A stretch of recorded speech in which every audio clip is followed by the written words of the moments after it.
Paciencia en las pruebas. Hermanos, considérense afortunados cuando les toca soportar toda clase de pruebas. Esta puesta a prueba de la fe desarrolla la capacidad de soportar, y la capacidad de soportar debe llegar a ser perfecta. Si queremos ser perfectos, completos, sin que nos falte nada. Si alguno de ustedes ve que le falta sabiduría, que se la pida a Dios, pues da con agrado a todos sin hacerse rogar. Él se la dará.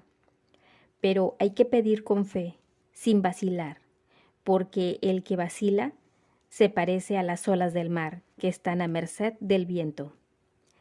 Esa gente no puede esperar nada del Señor. Son personas divididas y toda su existencia será inestable. El hermano de condición humilde debe alegrarse cuando su situación mejora, y el rico cuando se ve rebajado, porque pasará como la flor del campo. Se levanta el sol y empieza el calor, seca la hierba y marchita la flor, y pierde toda su gracia. Así también el rico verá decaer sus proyectos.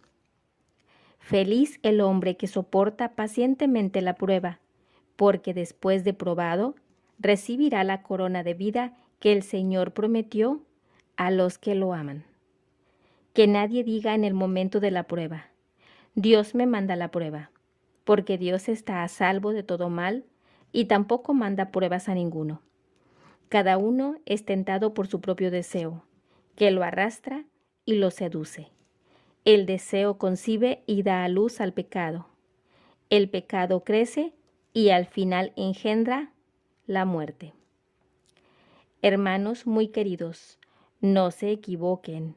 Son las cosas buenas y los dones perfectos los que proceden de lo alto y descienden del Padre que es luz. Allí no retornan las noches ni pasan las sombras. Muy libremente nos dio vida y nos hizo hijos suyos mediante la palabra de la verdad, para que fuéramos la flor de su creación. Hermanos muy queridos, sean prontos para escuchar, pero lentos para hablar y enojarse, pues la ira del hombre no realiza la justicia de Dios. Por eso rechacen la impureza y los excesos del mal, y reciban con sencillez la palabra sembrada en ustedes, que tiene poder para salvarnos. Pongan por obra lo que dice la palabra, y no se conformen con oírla, pues se engañarían a sí mismos. El que escucha la palabra y no la practica es como aquel que se miraba en el espejo, pero apenas se miraba, se iba y se olvidaba de cómo era.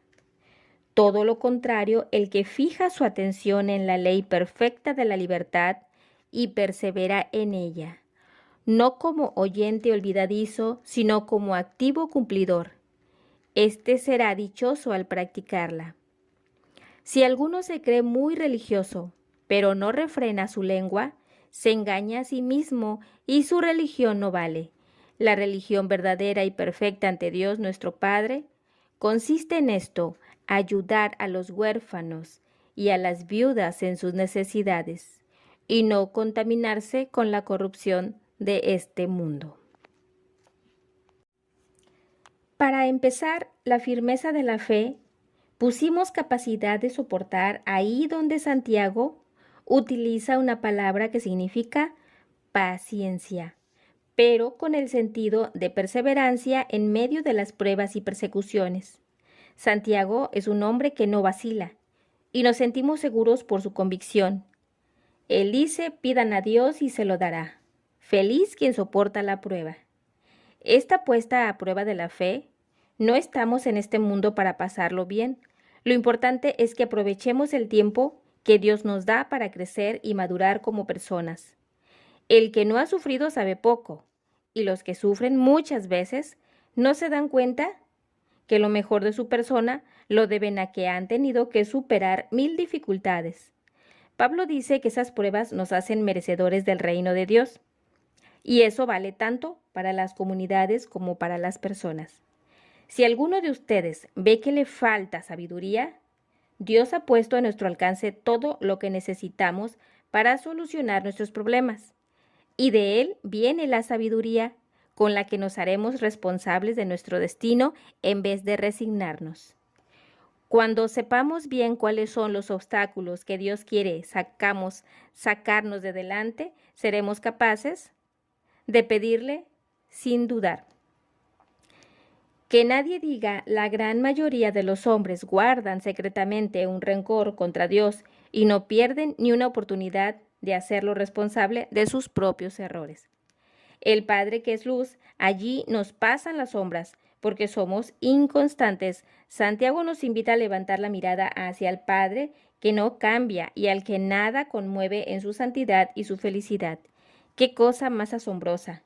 El Padre en su eternidad ya goza de nuestra presencia, mientras nosotros, que vivimos en el tiempo, todavía no sabemos fijarnos en Él. Empecemos entonces a acostumbrarnos a la eternidad. Nos dio vida. Esto se parece a lo expresado en Primera de Pedro, versículo 1, y nos recuerda el sentido de nuestro bautismo.